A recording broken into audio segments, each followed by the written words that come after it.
नमस्कार, आपका स्वागत है। दोस्तों, नवरात्रि की यह महान कथा सुनने से बड़े बड़े कार्य सिद्ध हो जाते हैं। दरिद्री को धन, रोगी को स्वास्थ्य, कमजोर को बल, संतानहीन को संतान, स्त्रीहीन को सुंदर पत्नी की प्राप्ति होती है।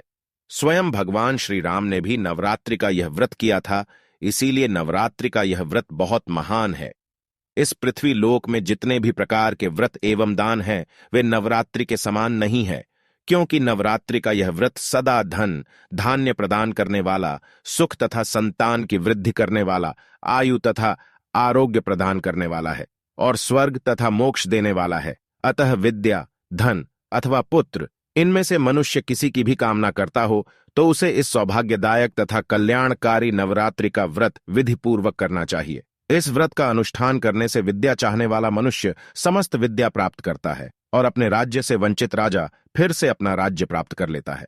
पूर्व जन्म में जिन लोगों ने नवरात्रि का उत्तम व्रत नहीं किया है, वे इस जन्म में रोगग्रस्त, दरिद्री तथा संतान रहित होते हैं। जो स्त्री बंध्या, विधवा अथवा धनहीन है, उसने भी पूर्व जन्म में इस व्रत को नहीं किया है, ऐसा अनुमान लगाना चाहिए। इस पृथ्वी लोक में जिस प्राणी ने भी नवरात्रि का व्रत नहीं किया है, उसे इस लोक में वैभव और स्वर्ग में आनंद प्राप्त नहीं होता है। जो व्यक्ति लाल चंदन से मिश्रित कोमल बेल के पत्तों से भगवती जगदम्बा की पूजा करता है, वह संसार के समस्त सुख ऐश्वर्यों को प्राप्त करता है।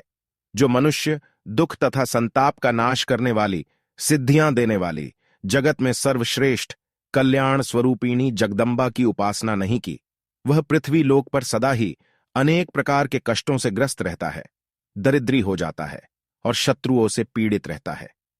ब्रह्मा, विष्णु, शिव, अग्नि, कुबेर, वरुण, इंद्र तथा सूर्य आदि देव समस्त कामनाओं से परिपूर्ण होकर हर्ष के साथ भगवती जगदम्बा का ध्यान करते हैं। भगवती जगदम्बा की इच्छा से ही ब्रह्मा सृष्टि का निर्माण करते हैं। भगवान विष्णु अनेक अवतार लेते हैं और शंकर जी संसार को भस्म करते हैं।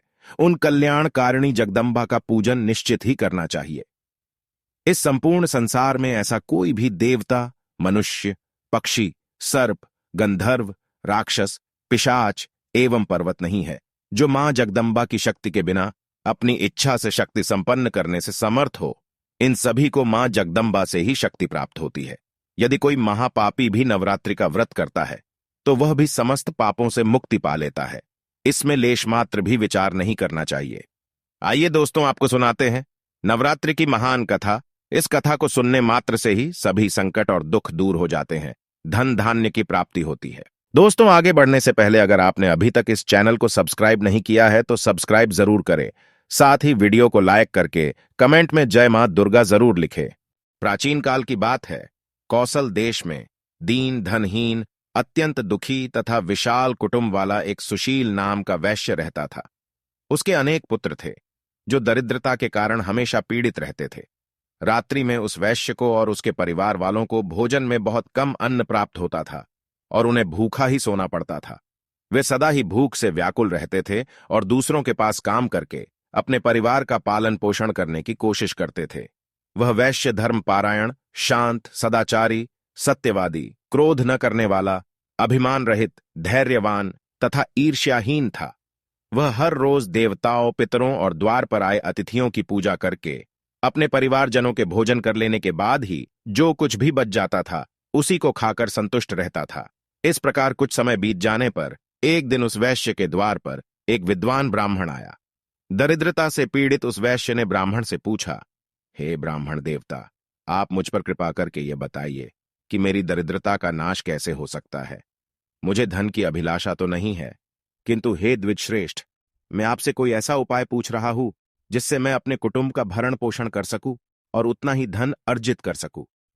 मेरे पुत्र और पुत्री भूख से व्याकुल होकर रोते हैं। मेरे घर में इतना भी अन्न नहीं है कि मैं उन्हें मुट्ठी भर अन्न प्रदान कर सकूं। रोते हुए बालक को मैंने घर से निकाल दिया और वह भी चला गया है। इसीलिए मेरा मन शोक और दुख से भर गया है। धन संपत्ति के अभाव में मैं क्या करूं? मेरी पुत्री भी विवाह के योग्य हो चुकी है, किंतु मेरे पास धन नहीं है। अब मैं क्या करूं? मेरी पुत्री भी विवाह के योग्य हो गई है और कन्यादान का समय बीता जा रहा है। कृपया आप मेरी सहायता कीजिए। हे विपेंद्र, इसीलिए मैं अत्यधिक चिंतित हूं। आप तो महाबुद्धिमान हैं, इसीलिए आप मुझे कोई ऐसा तप, दान तथा व्रत या मंत्र बताइए जिससे मैं अपने परिवारजनों का पालन पोषण करने में समर्थ हो जाऊं। मुझे बस उतना ही धन मिल जाए, उससे अधिक धन की कामना नहीं करता। आपकी कृपा से मेरा परिवार अवश्य सुखी हो सकता है। कृपया आप मुझे कोई उपाय बताइए। इस प्रकार वैश्य द्वारा पूछने पर उस ब्राह्मण ने प्रसन्नतापूर्वक उस वैश्य से कहा, हे वैश्य, अब तुम पवित्र नवरात्रि का अनुष्ठान करो। इससे तुम्हारा कार्य अवश्य ही सिद्ध हो जाएगा। इसमें तुम भगवती की पूजा, हवन, वेद पाठ, उनके मंत्रों का जाप, होम आदि कार्य यथाशक्ति संपन्न करो। इससे तुम्हारे सभी दुख दूर हो जाएंगे। तुम नवरात्रि का उपवास करो, तुम्हारी गरीबी तुरंत ही समाप्त हो जाएगी। हे वैश्य, नवरात्रि नामक इस पवित्र तथा सुखदायक व्रत से बढ़कर इस पृथ्वी तल पर दूसरा कोई भी व्रत नहीं है। यह नवरात्रि का व्रत हमेशा ज्ञान तथा मोक्ष को देने वाला है, सुख तथा संतान की वृद्धि करने वाला है एवं शत्रुओं को पूर्ण रूप से नष्ट करने वाला है। देवी सीता के वियोग में अत्यंत दुखी होकर भगवान श्री राम ने किष्किंधा पर्वत पर इस व्रत को किया था।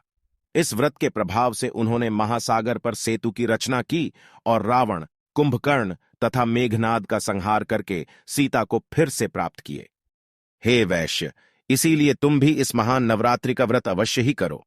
इस प्रकार ब्राह्मण का वचन सुनकर उस वैश्य ने उन्हें अपना गुरु मान लिया और उनसे माया बीज नामक मंत्र की दीक्षा प्राप्त की। उसके बाद आलस्यहीन होकर भक्तिपूर्वक संपूर्ण नवरात्रि भर उसने मंत्र का जाप किया और अनेक उपहारों से आदरपूर्वक भगवती का पूजन किया। इस प्रकार उस वैश्य ने अगले 9 वर्षों तक नवरात्रि का व्रत किया और 9वें वर्ष के अंत में महाअष्टमी तिथि को अर्धरात्रि आने पर महेश्वरी जगदम्बा ने उसे साक्षात दर्शन दिया और उसे अनेक प्रकार के वरदानों से कृतकृत्य कर दिया। अर्धरात्रे तु संजाते प्रत्यक्षम दर्शनम ददो नानावर प्रधानैश्च कृतकृत्यम चकारतम। तो दोस्तों, इस प्रकार से देवी भागवत पुराण में नवरात्रि के व्रत की कथा बताई गई है। उम्मीद है आपको यह कथा पसंद आई होगी। वीडियो को लाइक जरूर करें और कमेंट में जय मां जगदम्बा, जय मां पार्वती जरूर लिखें। साथ ही वीडियो को लाइक करके दोस्तों के साथ शेयर करें। अगर आपने चैनल को सब्सक्राइब नहीं किया है तो इसे सब्सक्राइब जरूर करें। आप सभी का धन्यवाद।